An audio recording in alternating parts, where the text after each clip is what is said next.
আমরা আজকের তারাবির সালাত সম্পর্কে জানব। তারাবির সালাত হচ্ছে আমাদের প্রতি সুন্নতে মুআক্কাদা বা সুন্নত বলতে পারেন। রাসূল আকরাম সাল্লাল্লাহু আলাইহি ওয়াসাল্লাম এবং সাহাবীরা তারাবির নামাজ আদায় করেছিল। এক হাদিসে আসছে, রাসূল আকরাম সাল্লাল্লাহু আলাইহি ওয়াসাল্লাম বলছে, কেউ যদি সওয়াবের আশায় ভালো নিয়তে রাতের নামাজ, অতএব তারাবির নামাজ, রমজান মাসে রাতের নামাজ আদায় করবে, আল্লাহ পাক রব্বুল আলামিন তার পিছনের যাবতীয় গুনাহ মাফ করে দিবেন। সুবহানাল্লাহ বিহামদিহি। এখন আমাদের বিষয় হচ্ছে, আমরা রমজান মাসে কি করি? খতম তারাবি পড়ি বা 20 রাকাত নামাজ আদায় করি খুব দ্রুত।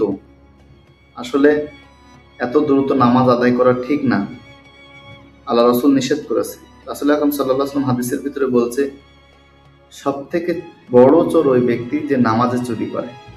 সাহাবীরা বলছে, নামাজে চুরি ইয়া আল্লাহ রাসূল, সেটা কিভাবে?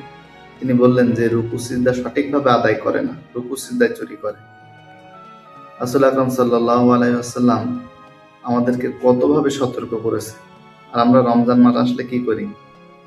20 মিনিটে 20 রাকাত পড়ে ফেলে।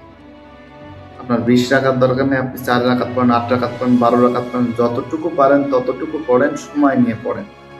এমনি নামাজ যেভাবে পড়েন সেইভাবেই পড়েন। আপনাকে তো 20 রাকাত পড়ার হুকুম দেওয়া হয়নি বা 8 রাকাত পড়ারও হুকুম দেওয়া হয়নি। আপনি যদি পারেন তো পড়েন, না পারলে আপনি অত দ্রুত পড়ার তো আপনার প্রয়োজন নেই।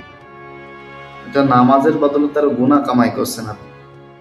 আপনার খতম তারাবি পড়তেই হবে এমন কোনো কথা না। আপনি আস্তে আস্তে পড়েন, সঠিকভাবে পড়েন, তারাবির নামাজ আদায় করেন, ঠিক আছে।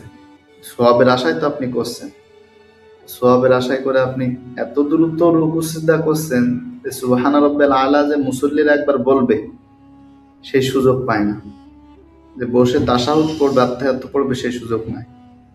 অতএব আপনারা এখনো সময় আছে, দিনের পথে আসেন, সঠিক দিনটা বুঝার চেষ্টা করেন এবং নামাজে চুরি থেকে দূরে থাকেন।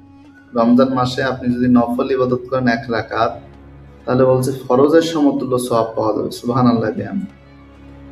তো আপনি যদি তারাবি বেশি করে আদায় করেন, তাও তো সমস্যা নেই, যতক্ষণ লাগে সময় নিয়ে করেন, কিন্তু দ্রুত করার দরকার নেই। নামাজের সব থেকে প্রথম ভুল কি জানেন? 19টে নামাজ ভাঙার কারণের ভিতরে 1 নম্বর কারণ হচ্ছে নামাজে অশুদ্ধ পড়া।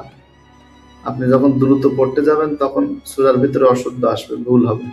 সেজন্য আপনারা অল্প করে পড়েন, কিন্তু সহি শুদ্ধভাবে পড়েন। এটা আমার